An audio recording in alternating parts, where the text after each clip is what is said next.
Hola, ¿cómo están? Muy buenas tardes. Qué gusto que estén con nosotros aquí en la UNAM Responde, este espacio universitario que desde que comenzó la crisis sanitaria en nuestro país ha estado muy atento, con apoyo, con solidaridad y con información para apoyar a todas aquellas personas que han resultado afectadas con la enfermedad de COVID-19 y que se vuelven también pacientes más sensibles, todas aquellas personas que padecen otro tipo de enfermedades. Por ejemplo, el Alzheimer y el mal de Parkinson son enfermedades neurológicas que pueden afectar las funciones esenciales del ser humano. ¿Cuáles son los cuidados que deben tener estos pacientes? ¿Cuáles son los retos desde la ciencia, la investigación, la medicina? De esto platicaremos hoy más adelante con nuestros invitados, por supuesto, universitarios y especialistas en estos temas. Además, es jueves, tenemos deportes, tenemos reflexiones de humanidades y además la voz de Jacobo Dayan. Así que comenzamos, quédese con nosotros durante los próximos minutos. Y comenzamos como todos los días con un resumen de lo que ocurre en nuestro país. Sabemos que ha habido distintas afectaciones en distintos niveles y una de ellas ha sido la pérdida de empleo. Recientemente la Secretaría del Trabajo dio a conocer que el sector más afectado por este problema han sido los jóvenes de entre 20 y 29 años. Vamos a comenzar con este resumen inicial de voces de lo que ocurre en nuestro país. No comparto el que se multe a las personas por no usar cubrebocas.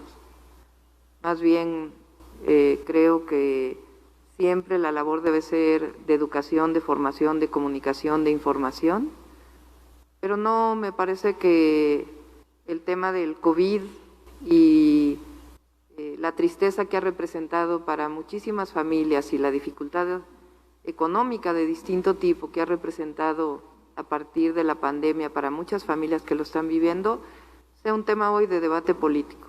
Inicia mañana oficialmente en todo el país esta campaña nacional de vacunación antiinfluenza, donde estaremos vacunando en la ciudad de manera sectorial más de 3.300.000, cerca de 3.300.000 dosis aplicaremos en conjunto con el IMSS, el ISSSTE. Antes de la pandemia, o hay que hablar un antes y un después, el 55% de los viajes se cerraban a través de plataformas y sistemas en línea. Posterior, ya en el inter de la pandemia y de esta cuarentena, que no sé por qué se llama cuarentena, porque pues pasa de los 40 días, la gente aprendió a navegar a nivel mundial, pasaron del 55 al 75%. Afortunadamente, la disminución de la actividad de COVID-19 nos dio el lugar para empezar a desconfinar también la actividad turística y desde hace ya un par de meses pudimos establecer mecanismos para reactivar la industria turística. Acabo de tomar la decisión de que de inmediato, antes de que termine la semana, hoy o mañana, se entreguen ya los anticipos para la vacuna del COVID, porque tenemos disponibilidad de recursos y no nos queremos quedar afuera. O sea,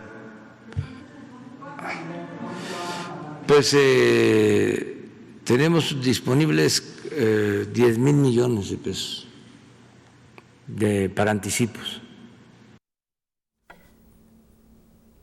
Otra de las afectaciones de esta pandemia está en el medio ambiente y precisamente sobre este tema se manifestó también recientemente la Organización de las Naciones Unidas haciendo un llamado a que todos los seres humanos, autoridades, por supuesto, todos colaboremos y reiniciemos y pues repensemos esta relación que tenemos en el lugar, con el lugar en el que vivimos, considerando la fragilidad que podemos tener si es que no actuamos responsablemente. Vamos enseguida con un resumen de lo que ocurre con COVID-19 a nivel internacional. Europa da visto bueno a pruebas COVID-19 de la compañía Becton Dickinson, que proporcionan resultados en solo 15 minutos con una certeza del 93.5%. El gobierno de España establece nuevas medidas para combatir el resurgimiento del coronavirus en Madrid, lo que ha generado el descontento de las autoridades locales. México suma 743.216 casos de COVID-19, de los cuales 533.886 personas se han recuperado y 77.646 han fallecido. De acuerdo a la Secretaría de Salud, el país cumple casi 9 semanas de descenso sostenido en los casos activos. Alemania registra nuevo aumento récord con 2.503 casos en las últimas 24 horas.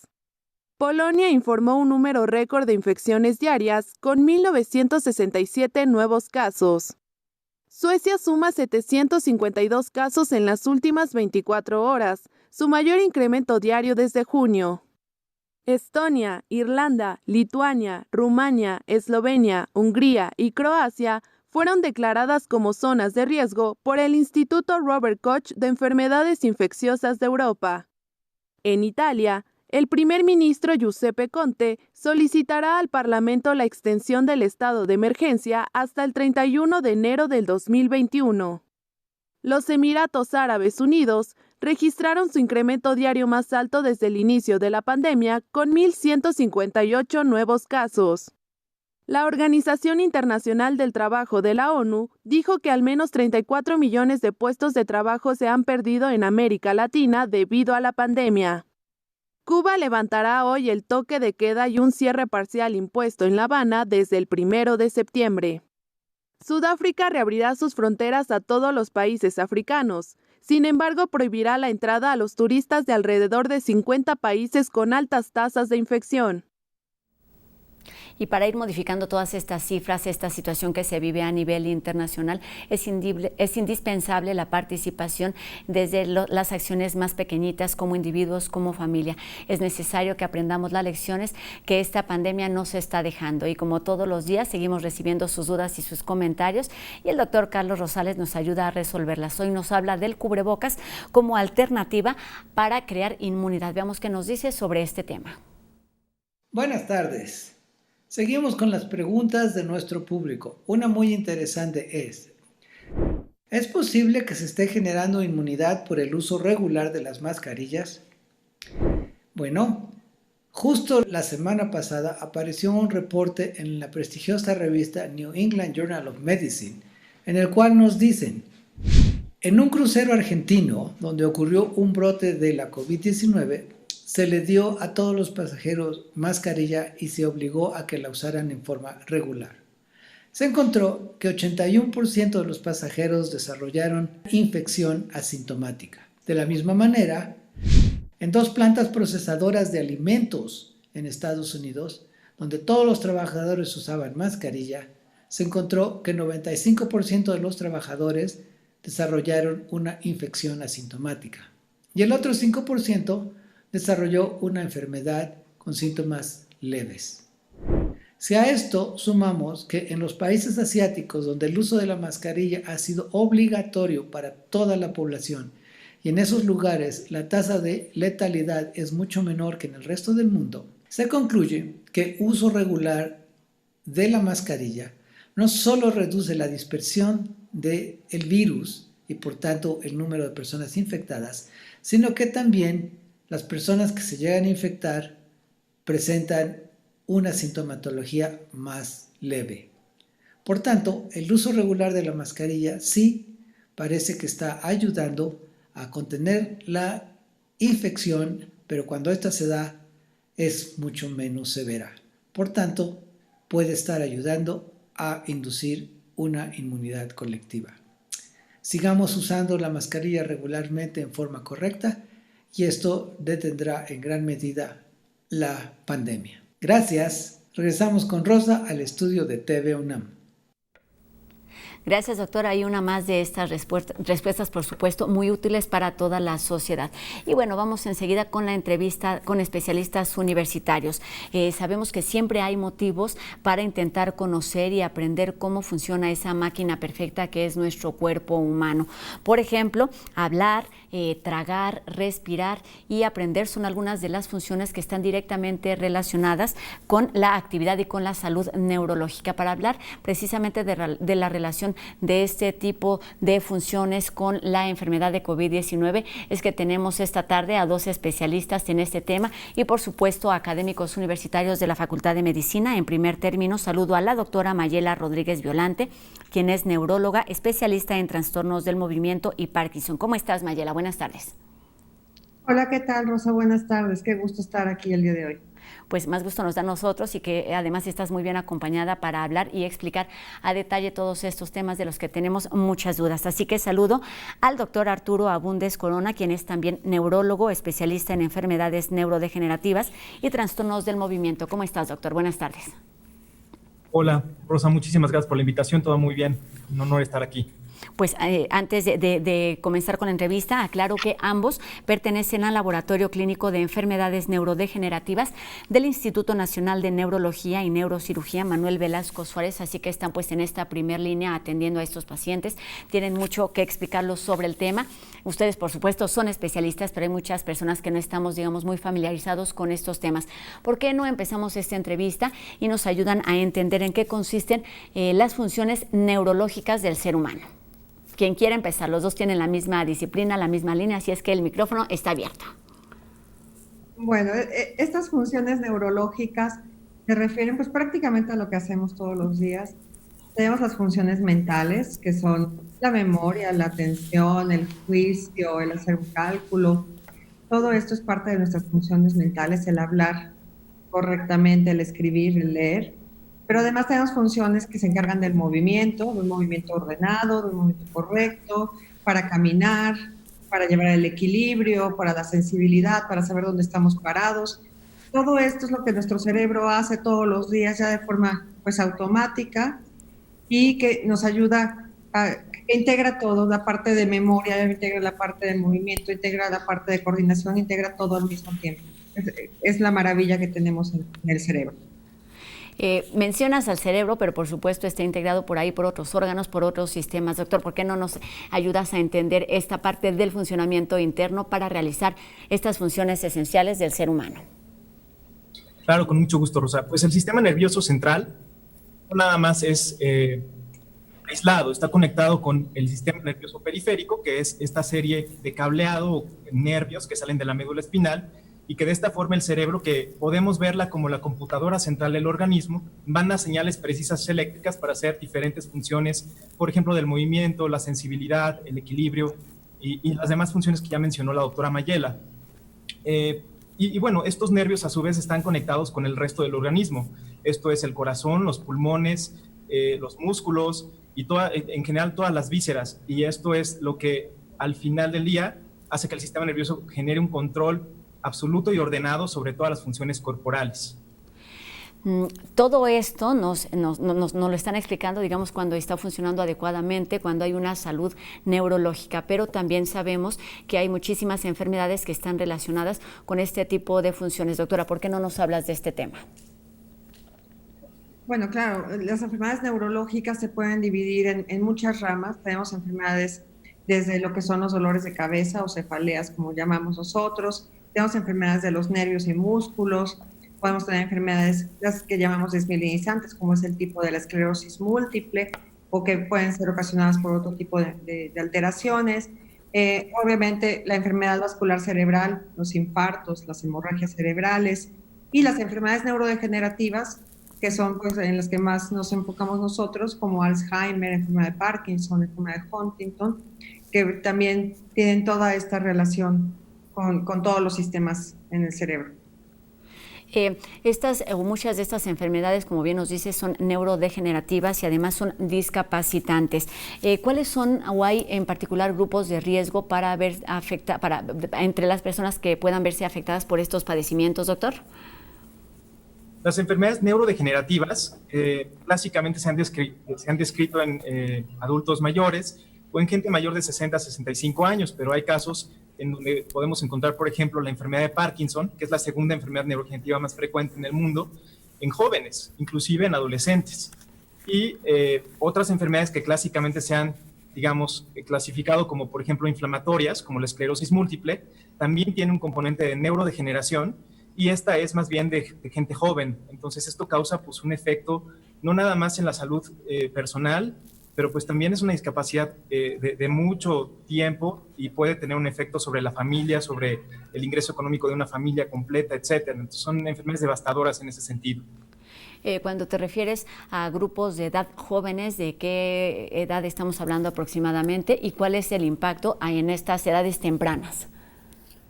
Bueno, esto depende mucho del tipo de enfermedad específica, pero hablando específicamente, por ejemplo, de esclerosis múltiple, habitualmente estamos hablando de gente de entre 20 y 30 años. Es gente que está iniciando su vida productiva y entonces esto por eso hace que tenga una consecuencia pues, social y económica muy importante. Pero repito, Rosa, esto depende mucho de cada enfermedad. Hay enfermedades que son más de, por ejemplo, los 40 años, otras de adultos mayores como el Alzheimer. Son enfermedades que, bueno, es que es muy difícil porque no podemos generalizar, pero hablando de enfermedades de este tipo, hay algunas o muchas de ellas que no tienen cura, pero sí se requiere un control o sí necesitan un control para llevar una mejor calidad de vida, ¿cierto? Efectivamente, hay enfermedades que, pues, como la enfermedad de Parkinson, la enfermedad de Alzheimer, que no tienen cura, pero que podemos hacer algunos tratamientos sintomáticos. O en el caso de la esclerosis múltiple, que hay múltiples medicamentos, afortunadamente, que pueden ayudar a que se disminuya esta enfermedad. Y algunas otras que sí son tratables y que incluso en algún momento puedan llegar a curar, como en algunos casos de epilepsia, o que pueden tener un excelente control de crisis. Y las enfermedades neuromusculares, que son un poco más complicadas en ese aspecto, pero que también tienen un tratamiento bastante adecuado, sintomático, y que, bueno, todo dependerá mucho pues, de la causa de estas enfermedades. Bueno, en lo que están o estamos de acuerdo es que aunque tengan o no un tratamiento, pues lo que se requiere es tener una atención que se le esté brindando a todos estos pacientes durante el tiempo que sea necesario. Y bueno, cambiando un poquito de tema o enfocándolo precisamente a la realidad que nos afecta desde hace ya varios meses, pues hablemos del impacto que tiene el COVID-19 en este tipo de enfermedades y en las neurociencias en general. Doctor.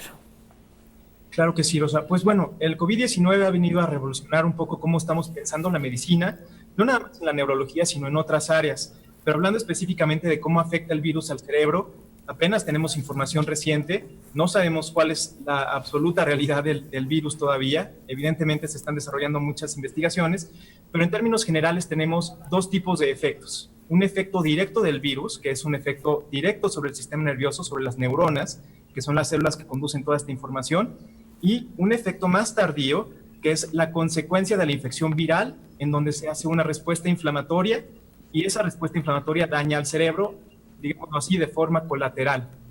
Son como los dos grandes rubros de cómo el virus puede afectar al cerebro. Dentro de las formas en las que lo puede afectar, pues, múltiples síntomas iniciales, como por ejemplo la pérdida del olfato, del gusto, ¿no? Y ya de forma más profunda, y hay una infección directa del sistema nervioso central por el virus, puede haber casos de encefalitis, puede haber casos de mielitis, de meningitis, que son infecciones graves del sistema nervioso central. Ok, doctora, considerando estos impactos que pueden verse a corto o a largo plazo, hablemos ahora de cuáles son el impacto que puede tener a largo plazo esta enfermedad de COVID-19 en los pacientes. Bueno, realmente el largo plazo yo creo que apenas lo vamos a empezar a ver con este tiempo. Se han propuesto múltiples teorías de qué va a pasar con esta infección en el largo plazo. Una de ellas es pensar si en algún momento esto podría ser una causa de un tipo de parkinsonismo en algún futuro, como lo fue con la influenza española, pero eso realmente todavía no tenemos muy claro. La otra cuestión que se ha estado tratando de estudiar es si en pacientes que fueron afectados por el COVID-19 podría quedar también algo de lo que llamamos un deterioro cognitivo, o deterioro de las funciones mentales en general, pero que tampoco está todavía claro que esto sea permanente o que esto esté pasando o que sea nada más causa de una, como lo dijo el doctor Arturo Bundes, que sea causa de una encefalitis, una meningitis, de esta inflamación en el sistema nervioso. Entonces, todavía estas dudas las tenemos a largo plazo. Hay muchas enfermedades que se presentan en el inicio con la enfermedad de COVID-19 y que posteriormente pueden dejar secuelas, ¿no? Como lo es en el caso de Guillain-Barré, ¿no? Que esto es una enfermedad que generalmente se da posterior a una infección y que ahí podríamos tener una secuela después del movimiento, de esta falta de movimiento. y las enfermedades también pues, de los músculos que podrían estar afectados en estos casos. A raíz precisamente de COVID-19 ha habido una constante que es la de poner atención en los niveles de oxigenación. ¿Qué hay sobre este tema? Bueno, se ha visto que los niveles de oxigenación tienen efectivamente un efecto deletéreo, ¿no? Si son muy bajos sobre el sistema nervioso central. Esto es en general para cualquier enfermedad, no nada más para COVID. Y quizás la relación más importante de la baja oxigenación es la relación con que esa enfermedad de COVID específica en un paciente con oxigenación baja es una enfermedad grave. Por lo tanto, ese paciente tiene más chance de tener una afección sistémica, incluyendo al sistema nervioso central. Y también hay estudios que han relacionado la baja de oxigenación con, por ejemplo, fenómenos de hacer coágulos en la sangre. Y esto favorece que los pacientes tengan, por ejemplo, eventos isquémicos o infartos cerebrales del tipo isquémico. Esto es muy notorio ahora, lo que estamos viendo en las series que se están publicando. Hablaste en algún momento, me parece como brevemente, en cuanto a la pérdida del gusto y del olfato, que parece ser temporal, pero ¿hay algún impacto que se pueda identificar en los pacientes que ya tienen otro tipo de padecimientos con respecto a este síntoma, doctora?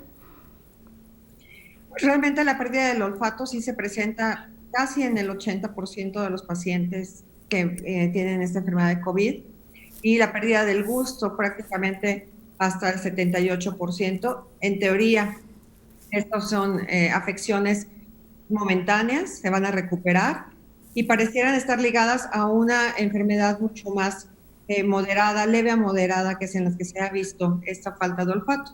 Sin embargo, pues es curioso porque esta misma falta de olfato es la que nosotros vemos en la enfermedad de Parkinson, es uno de los síntomas que aparecen antes de iniciar los síntomas del movimiento de la enfermedad de Parkinson, y que de ahí también ha dejado estas dudas y más adelante podría relacionarse a largo plazo con una enfermedad de Parkinson. Por otro lado, también se piensa que si hay una afectación de estas vías de la olfacción que van directamente al cerebro, si podrían estar relacionadas o no con este problema mayor pulmonar, esta falta de respuesta pulmonar, pero todavía no tenemos esto muy claro de si podría ser como un marcador de cómo puede ir la enfermedad de forma leve, moderada o más severa. Como bien nos dicen, y bueno, hemos escuchado en distintas ocasiones, efectivamente los efectos a largo plazo aún no están confirmados porque tenemos muy poco tiempo conviviendo con esta enfermedad. Además, la ciencia requiere pues sus tiempos para llegar a conclusiones, digamos, confiables. Pero sí hemos escuchado en distintos momentos y en distintos pacientes que hay afectaciones neurológicas aún con este corto plazo que ha pasado. ¿A qué se refieren o qué tanto se sabe sobre este tema? Bueno, es un poco de lo que ya estuvimos platicando ahorita, Rosa. Existen varias categorías de enfermedades neurológicas que ya están confirmadas y asociadas a COVID. La primera sería quizás, por términos de frecuencia, los infartos cerebrales. O sea, el COVID-19 genera una frecuencia mucho más alta en los pacientes de infarto cerebral, y esto ha causado pues, también una serie de secuelas motoras del movimiento en los pacientes. Por otro lado, están confirmadas también las infecciones directas del sistema nervioso central, y esto es midiendo al virus en el sistema nervioso central a través de, por ejemplo, una punción lumbar, que es sacar un poco de líquido de la espalda para medir ese líquido, y entonces podemos ver si hay alguna asociación con el virus. Y eso ya está demostrado también. Y como había mencionado la doctora Mayela, el Guillain-Barré, que es una afección de los nervios periféricos, como un fenómeno de inflamación de los nervios por la entrada del virus al sistema.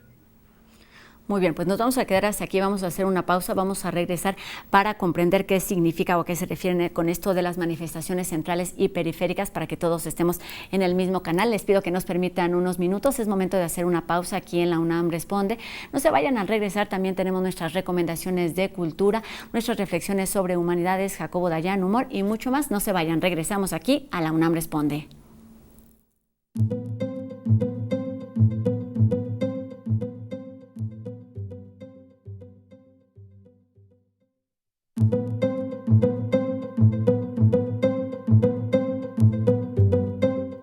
Qué gusto que continúen con nosotros aquí en la UNAM Responde. Estamos comenzando un nuevo mes y en el calendario resalta una fecha, no precisamente para ser festejada, sino para recordar y no olvidar.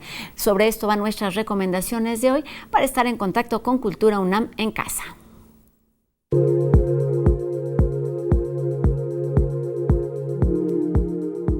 Comenzamos con la conmemoración del movimiento estudiantil del 68 a 52 años.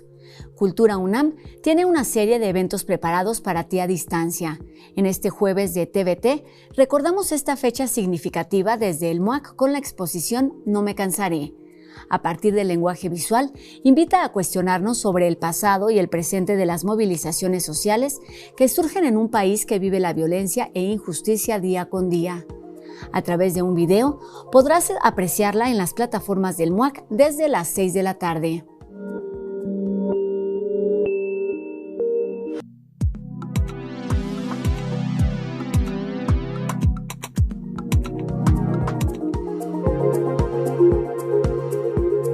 En Más sobre el 68 también tenemos la oportunidad de apreciar nuevamente y de forma virtual la exposición Gráfica del 68, una serie de carteles y pancartas que reforzaron la marcha de aquel entonces y que refleja lo que miles de estudiantes exigían: justicia, libertad, paz y esperanza.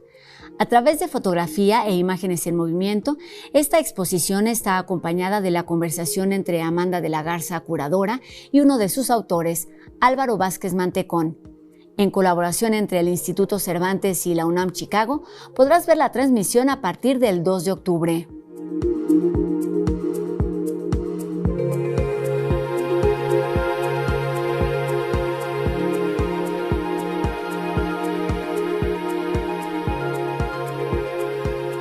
Y para empezar bien este fin de semana, a partir de este viernes puedes también escuchar una de las playlists para el encierro de Música UNAM.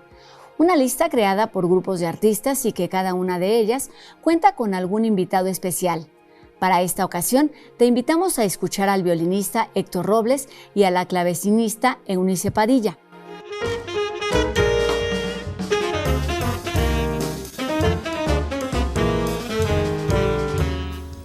Esta tarde, el responsable de la Cátedra Nelson Mandela en Derechos Humanos de nuestra universidad, Jacobo Dayan, se refiere a la solidaridad indispensable entre naciones para poder salir de esta crisis. Escuchemos. Buenas tardes. Hemos llegado al 1 millón de muertos en la pandemia. En días recientes alcanzó esta cifra que debe hacernos reflexionar. De nuevo, el secretario general de Naciones Unidas reflexionó sobre el tema y dijo que nuestro mundo debe hoy lamentar esta cifra atroz. Claro, son 1 millón de muertos en cifras oficiales. La cifra ya es escalofriante, pero seguramente el número es y será mucho mayor una vez que sepamos las cifras reales en cada uno de los países. Una vez que concluya la pandemia y se pueda hacer este recuento, nos encontraremos con las cifras verdaderas. América Latina es el continente y la región donde más ha afectado la pandemia. Por ejemplo, en México se calcula que la cifra real de muertos puede ser hasta 3 veces mayor de lo que se ha reportado. Entonces podemos imaginar que la cifra real de muertos en el mundo crecerá y crecerá de manera importante. El secretario general de Naciones Unidas regresa a recordarnos que el riesgo de infección ha mantenido a las familias lejos del lecho de los enfermos y con frecuencia no ha sido posible el duelo ni celebrar la vida con estas personas. Incluso recalcó que, y como lo ha venido diciendo, que no habrá solución real a este problema si no entendemos que nuestro futuro depende de la solidaridad como personas y como naciones. Una solidaridad que no se ve en los líderes del mundo. Reflexionemos sobre quienes dirigen buena parte de los países. Tenemos a personajes como Trump, Putin, Erdogan, Bolsonaro, Bukele, Maduro, Duterte, Lukashenko, Netanyahu, Duda, Modi o incluso Andrés Manuel López Obrador, que lo que no abonan es a mantener la unidad de las personas. Aún no se vislumbra el final de la propagación del virus y el mundo sigue desunido y sin coordinación multilateral. Con este tipo de liderazgos difícilmente lo tendremos. Buenas tardes. Hay muchos motivos, muchas razones para unirnos y ser solidarios, en este caso, a favor de la pandemia y de todos los más necesitados, situaciones que se ven mucho más complicadas, como ya nos decía Jacobo, en México y en otros países latinoamericanos.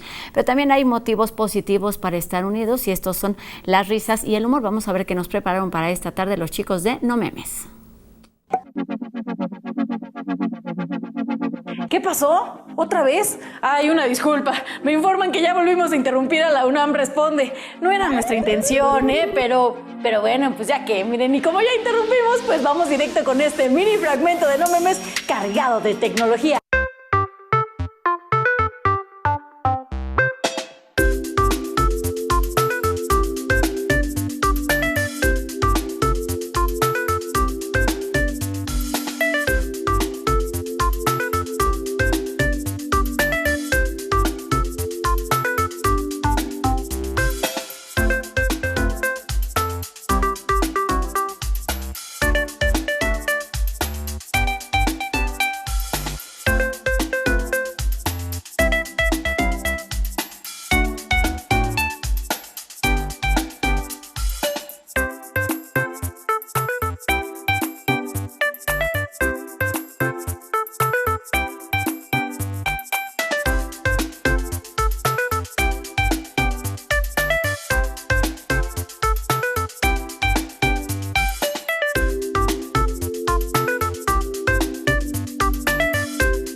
Todavía tenemos mucha más información aquí en este espacio y la tenemos después de la pausa. No se vayan, volvemos con más a la UNAM Responde.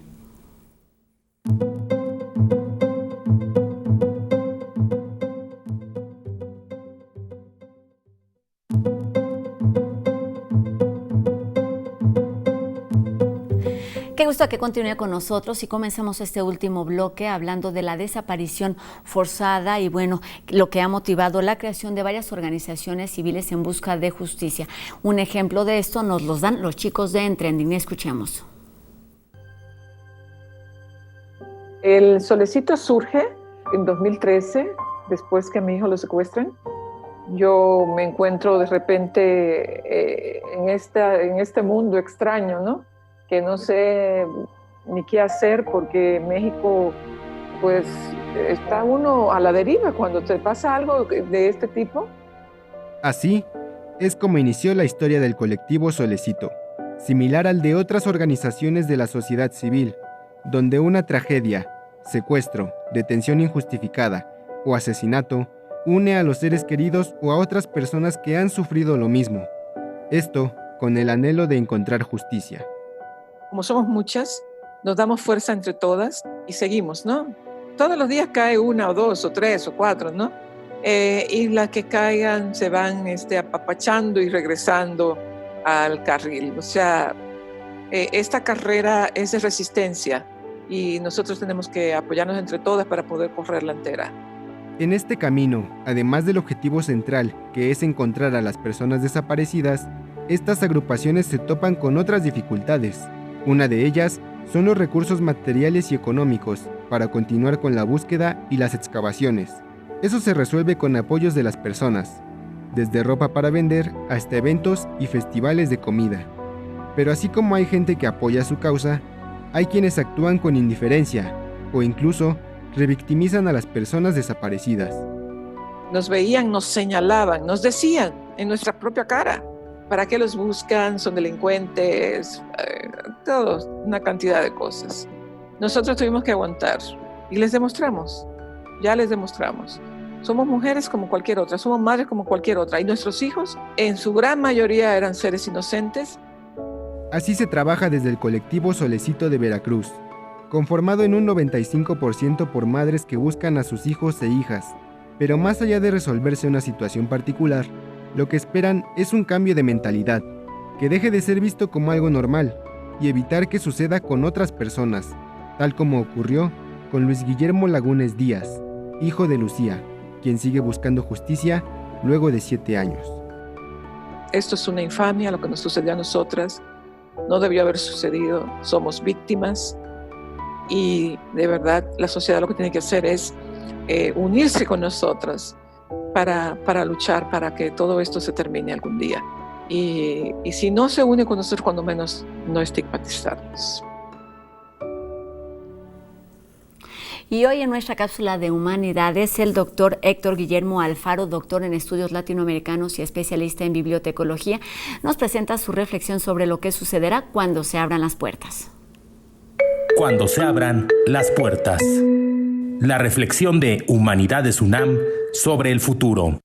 Bueno, considero que las actividades van a tener una continuidad respecto a lo que había anteriormente, pero aquí yo en lo que quisiera hacer hincapié es en la cuestión sobre todo de la toma de conciencia. Es decir, el mundo que nos rodeaba prácticamente se ha visto alterado y esto implica una toma de conciencia de ese factor, que este factor está reconstituyendo a fondo nuestra vida, ¿no? Y yo simple y sencillamente creo que la vida se sustenta en un sistema de rutinas, de continuidades, porque pertenecen a la psique humana.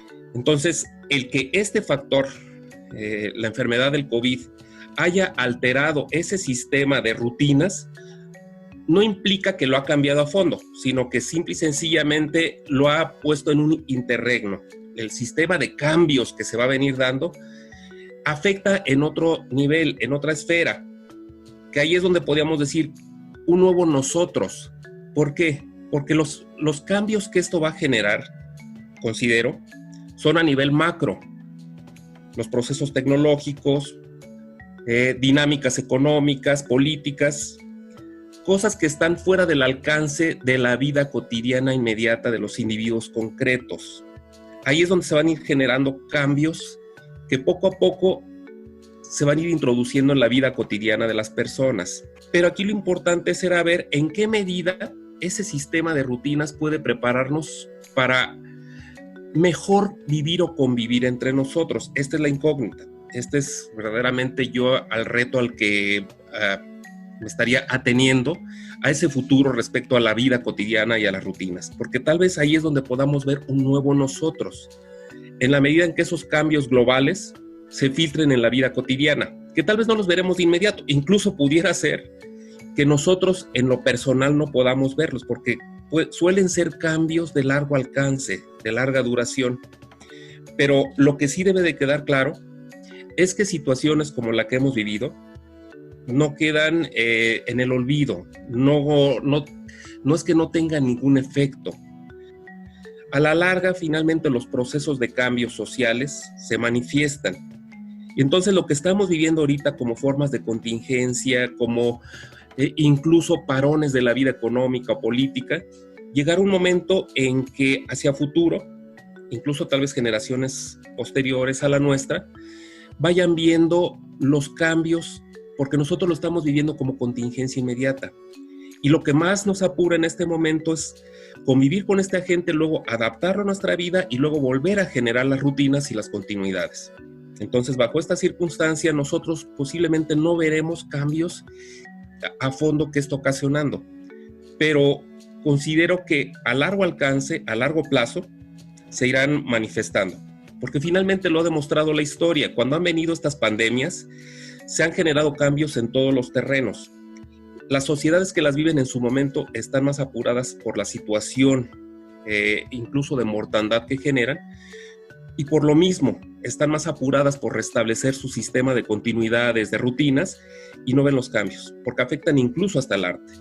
Hemos visto cómo enfermedades, pandemias en el pasado han generado cambios en el arte mismo, en la concepción de la vida, en la política. Ahora, esperemos que entonces esto, aunque nosotros no veamos ese nuevo nosotros, quienes estamos en este momento viviéndolo, pero es de esperar que lo que nosotros hagamos ahora, para bien en ese sentido, afecte hacia futuro para que entonces sí genere un nuevo nosotros en los que vienen, en los que están en el futuro y que vivirán una vida. Obviamente ya esperemos que no les afecte esto y que ellos más bien vean cambios positivos. Bueno, muchas gracias. Espero que estas palabras que acabo de emitir sirvan un poco para hacernos reflexionar también respecto a las consecuencias, a que lo que podemos esperar ahora que se abran las puertas y a lo que vendrá a futuro. Cuando se abran las puertas. Humanidades UNAM. Un nuevo nosotros. sigamos reflexionando y promoviendo la paciencia para cuando se abran las puertas. Y retomamos nuestra conversación con especialistas universitarios sobre enfermedades, sobre padecimientos neurológicos, y saludamos de nueva cuenta a la doctora Mayela Rodríguez Violante y también al doctor Arturo Abúndez Corona, ambos neurólogos especialistas en trastornos del movimiento y Parkinson. Pues hicimos una pausa hace unos minutitos y nos quedamos con la duda para ahondar en qué consisten exactamente las manifestaciones centrales y periféricas. ¿Quién nos ayuda? Doctora. Arturo. Perfecto. Bueno, Rosa, las enfermedades centrales se refieren a lo que a todas esas síntomas o signos neurológicos que afectan específicamente al cerebro y a la médula espinal. Eso es lo que compone el sistema nervioso central. Entonces, por ejemplo, los infartos cerebrales, que pueden afectar el hemisferio derecho del cuerpo, generan una debilidad en la mitad izquierda del cuerpo. Entonces, son estas manifestaciones más asociadas al cerebro como tal y a la médula espinal. La encefalitis es un buen ejemplo también. La encefalitis simplemente es una inflamación de diferentes regiones del cerebro que pueden causar, por ejemplo, como manifestaciones, crisis epilépticas, debilidad, problemas de sensibilidad y un estado que le llamamos encefalopático, en donde existe como una pérdida de la conciencia. Y, por otro lado, las manifestaciones periféricas se refiere a aquellas manifestaciones clínicas en donde hay una serie de afecciones en los nervios periféricos. Por ejemplo, cuando tenemos las llamadas parestesias, que son esta sensación de hormigueo en las manos, en los pies, seguramente esto es por algún tipo de nervioso, o algunos tipos de debilidad o de falta de sensibilidad, pero que no se asocian ni a la médula espinal ni al cerebro, sino más bien a los nervios. Y otra característica u otra diferencia es que los periféricos son como temporales y los otros pueden ser definitivos o no. No necesariamente. No necesariamente. En algunos casos sí pueden ser temporales, ¿no? Por ejemplo, si tenemos una enfermedad, como se ha mencionado ya varias veces, como Guillain-Barré, probablemente pueda ser temporal y recuperar esa fuerza.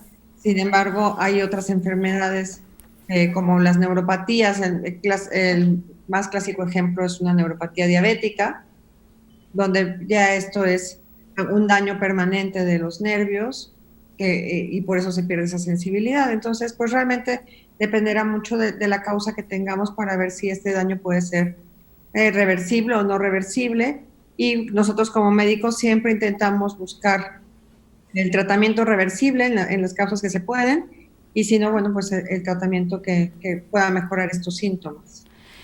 Precisamente hablando de síntomas, hablábamos de la falta de olfato, de la poca oxigenación, de la falta del gusto, que estos son síntomas relacionados, en este caso con COVID-19 y como ya nos decían también con algunos otros padecimientos. Pero hablando de términos generales, digamos, más allá de cualquier tipo de padecimiento, ¿cuáles son esas antenitas que podemos considerar o cómo es que debemos hacer una evaluación del sistema nervioso? Es decir, debemos acudir o cuáles señales debemos estar atentos para entonces acudir a una revisión con especialistas. Claro, Rosa. Bueno, las recomendaciones para poder acudir a un neurólogo son aquellas afecciones de cualquier tipo de función neurológica, como ya lo mencionamos. Por ejemplo, debilidad de la mitad del cuerpo, la desviación de la comisura de la cara hacia algún lado, parestesias o sensación de hormigueo o falta de sensibilidad en las manos, en los pies, cambios en la conciencia, cambios en la personalidad, crisis epilépticas, etcétera. Es decir, es muy variado todo lo que puede causar el sistema nervioso central y las razones por las cuales uno puede acudir al neurólogo. Y quizás en el contexto del COVID, algunas de las manifestaciones más frecuentes sí son la falta de olfato, la falta del gusto y estas neuropatías de las cuales habla la doctora Mayela, en donde existe falta de sensibilidad o pérdida de fuerza en las extremidades, ¿no? Superiores e inferiores. Okay, entonces debemos estar muy atentos y además son señales, como podemos decir, pues muy evidentes, es decir, que debemos identificar y atender de forma inmediata. Considerando precisamente esta pandemia, este contexto de COVID-19, pues me gustaría que nos hablaran de cuáles son los retos a los que se enfrentan desde las neurociencias con respecto a estos padecimientos, la investigación, la atención a pacientes, qué se está haciendo en este momento, por ejemplo, en el área de trabajo en donde ustedes se encuentran. Bueno, realmente con esta pandemia nos ha cambiado la forma de ver a los pacientes. Hemos implementado en el Instituto Nacional de Neurología lo que es la atención por telemedicina, ¿no? Que era algo que no se había estado haciendo de forma recurrente. Y con eso logramos dar atención a padecimientos crónicos, porque podemos estar con la pandemia, con el COVID-19, pero las enfermedades neurodegenerativas, la epilepsia, todo lo demás se ha mantenido. Entonces, si no podíamos verlos físicamente, pues podíamos verlos a través de lo que es la telemedicina y darles esta atención, darles este apoyo. También este apoyo, diría yo, psiquiátrico, ¿no? Porque eso también ha causado mucha alteración sobre la ansiedad, sobre la depresión. Hay muchas crisis en este momento en los pacientes y en pacientes que son crónicos. Entonces, ha sido una buena forma en lo que nosotros hemos podido ayudar a los pacientes y también estar al pendiente, porque muchas de estas enfermedades, como por ejemplo en el caso de la enfermedad de Parkinson, sabemos que cuando ya han padecido una enfermedad de COVID y se les agrega al Parkinson, pues hay un empeoramiento claro de los síntomas y que ahí tenemos que estar muy pendientes para poder ayudarles en este tratamiento. Exactamente, y en este caso se requieren pues medicamentos distintos o únicamente especial atención, observación, debido a que precisamente pues aún no contamos con medicamentos ni con vacuna que puedan contrarrestar definitivamente estos efectos. ¿Qué sucede, doctora o doctor? ¿Quién guste? Bueno, para muchos de los efectos que estamos viendo, por ejemplo, los efectos nocivos del COVID sobre el Parkinson o sobre el Alzheimer, otras enfermedades neurodegenerativas, habitualmente lo que se hace es un ajuste del medicamento previo que utilizaba el paciente. Quizás utilice ya más dosis o se tenga que cambiar el tipo de medicamento. No es que haya algo específico para las manifestaciones neurológicas de COVID y más bien el tratamiento va conforme a los síntomas que presenta el paciente, ¿no? Por ejemplo, si hay una afección de una neuropatía, se pueden utilizar algunos medicamentos para tratar de desinflamar los nervios periféricos y lo mismo podría pasar para un infarto cerebral. Si hay un infarto cerebral agudo, se puede tratar como cualquier otro infarto cerebral no relacionado a COVID. Todo es dependiendo de los síntomas y las manifestaciones de los pacientes. Y pues las investigaciones ahorita hay muchos esfuerzos internacionales para desarrollar tratamientos más efectivos tanto para el virus como para estas enfermedades neurológicas. Desde el instituto, desde la Facultad de Medicina, desde distintos proyectos que se están trabajando en nuestra universidad, pues hay una gran variedad de disciplinas y de estudios que están muy particulares, con temas, digamos, muy específicas. ¿Qué sucede en este tema de las neurociencias, de la neurología con respecto a COVID-19? ¿Cuáles son, digamos, esas líneas de investigación en donde se pudiera estar generando una investigación a mediano o largo plazo? Bueno, realmente lo principal es conocer qué está haciendo el virus a nivel del sistema nervioso central. Yo creo que esa es la parte primordial que tenemos que tener muy clara y que todavía hemos tenido dudas al respecto. La segunda es qué pasa con el resto de enfermedades, en qué les afecta o en qué no. Y la tercera, bueno, es posteriormente, cuando tengamos una vacuna, pues también qué vamos a poder hacer con la vacuna y qué vamos a poder prevenir. Entonces, tenemos muchas puertas abiertas, digamos, en esto de la investigación. A nivel mundial, prácticamente la investigación es a través ahorita de describir qué es lo que está haciendo el virus en general, en cuestiones neurológicas, ¿no? Como decíamos, infartos, la parte de si hay enfermedades después del COVID como consecuencia de COVID. Todo esto se están haciendo este seguimiento de los pacientes que han padecido esta enfermedad para ver qué es lo que va a pasar con ellos después y estar muy pendientes de qué más podemos encontrar más adelante en estos pacientes. Estamos identificando el cerebro, este sistema nervioso, como los responsables de funciones esenciales como movernos, hablar, tragar, respirar e incluso aprender. Esas cosas que a las personas, digamos, el común de la gente nos parecen actividades muy distintas, ¿cómo es que están relacionadas de forma interna y cómo es que se ven afectadas por factores externos como otros padecimientos? Claro. Todas estas funciones cerebrales de las cuales ya hablamos están interconectadas de forma automática. El cerebro es como una gran computadora llena de diferentes chips y estos chips a su vez están conectados entre sí por una serie de cables, ¿no? Que nosotros les llamamos, por ejemplo, axones. Y toda la experiencia de vida que un ser humano tiene, ¿no? La conciencia simplemente, todo está producido por estas interacciones químicas y eléctricas del cerebro. Honestamente es un sistema fascinante, maravilloso, que todavía estamos comprendiendo. Si bien ya tenemos mucha información, hay mucho que investigar todavía y cualquier ruptura de estas conexiones o de estos chips, como menciono, pues genera entonces una disfunción, no nada más en el área específica que está dañada, sino una disfunción más global de todo el sistema nervioso central. Entonces, tenemos mucho que aprender, pero también hay mucho por lo cual ya podemos hacer por nuestros pacientes. Y que siempre se enfrenta además desde la ciencia y la investigación pues a nuevos retos cuando aparecen otro tipo de padecimientos como este. Tenemos poco tiempo para terminar y no quisiera despedirnos sin que nos hablaran precisamente de cuál es la experiencia que se tiene a lo mejor con otros coronavirus, con otras enfermedades respiratorias en cuanto a efectos, en cuanto a tratamiento con relación a lo que está sucediendo hasta el momento con el SARS-CoV-2. Doctora. Bueno, realmente hay otros coronavirus que ya habían demostrado que sí pueden tener esta implicación al sistema nervioso central. El mismo caso de la influenza española, que también dejó como una consecuencia lo que llamamos un parkinsonismo postencefalítico, es decir, después de una gran infección, queda un estado alterado y de ahí vino después un parkinsonismo. Entonces ya tenemos evidencia de algunos otros virus que sí afectan el sistema nervioso. El herpes, por ejemplo, también lo afecta y hace casos de encefalitis. Aquí lo que tenemos que tener muy claro, al ser un virus distinto, es si esto va a poder ser igual en este SARS-CoV-2 o realmente, al ser este tipo de virus que solamente es muy específico en una enzima, si nada más el involucro es como secundario a causa de la inflamación y a causa de la baja oxigenación, o si tiene ya un gran papel en este sistema nervioso. Muy bien, pues a manera de conclusión les quisiera preguntar brevemente cuáles son los aprendizajes, los retos que les ha dejado esta experiencia de estar atendiendo a pacientes con enfermedades neurodegenerativas y que están siendo afectadas precisamente, como todas las demás, impactadas por esta pandemia. Doctor. Claro. Bueno, en conclusión, básicamente tenemos dos tipos de afección del virus al sistema nervioso central. La primera es un ataque directo al sistema que genera un daño directo en las estructuras nerviosas, y por otro lado tenemos un ataque secundario que le podemos llamar, o colateral, en donde más bien es la respuesta inflamatoria del sujeto que genera el daño al sistema nervioso. Por otro lado, tenemos todavía mucho que aprender. Las cohortes o las series de pacientes que vemos ahorita son cohortes limitadas. Vamos a ver qué va a pasar en el siguiente año, por ejemplo, y cuáles van a ser estas secuelas neurológicas que podremos ver en los pacientes. Y por otro lado, el último aprendizaje sería cualquier manifestación neurológica nueva, de las cuales ya hablamos, pues sí tendría que ser atendida por un neurólogo para poder tener una atención lo más rápido posible.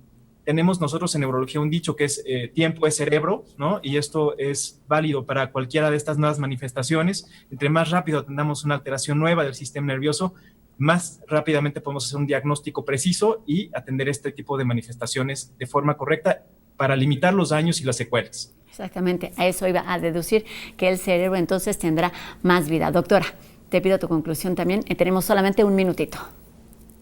Claro, yo creo que otra conclusión es no olvidar las otras enfermedades, que no solamente es SARS-CoV-2, sino las enfermedades degenerativas, las enfermedades ya crónicas, y que estas también deben de seguir siendo atendidas de forma correcta para que no sean afectadas todavía más si llegan a tener este contagio por COVID-19. Entonces, buscar la atención lo más pronto posible, en general reanudar sus consultas y sus medicamentos de forma ordinaria. Exactamente, y con esta recomendación y consejo nos quedamos, porque como no lo manejaron en algún momento de la entrevista, estas enfermedades, estos padecimientos pueden tener un impacto no solamente a nivel individual, sino en las relaciones interpersonales con la familia, y además son algunas de ellas consideradas problemas de salud, lo que tiene pues por supuesto muchísimas implicaciones, digamos, allá a niveles mucho más altos. Les agradezco muchísimo su participación y los minutos que nos regalaron aquí en la UNAM Responde. Despido en primer término a la doctora Mayela Rodríguez Violante y también al doctor Arturo Abúndez Corono. Gracias por estos minutitos y estaremos muy atentos a las investigaciones y a lo que se siga descubriendo con respecto al impacto de la enfermedad de COVID en las enfermedades y en la salud neurológica. Buenas tardes. Buenas tardes, gracias. Y seguimos con más información aquí. Para cuidar nuestra salud física y mental también es necesario realizar un poco de ejercicio. Vamos a ver qué nos prepararon para esta tarde los chicos de Deportes UNAM.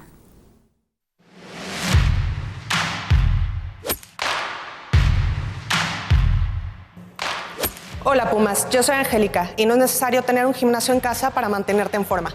Hoy te presentaremos ejercicios de gimnasia estática para que ejercites todo tu cuerpo.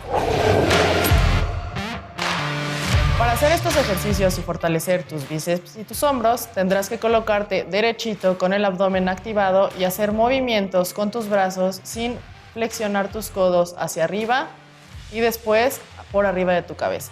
De esta manera fortalecerás tus bíceps y tu hombro.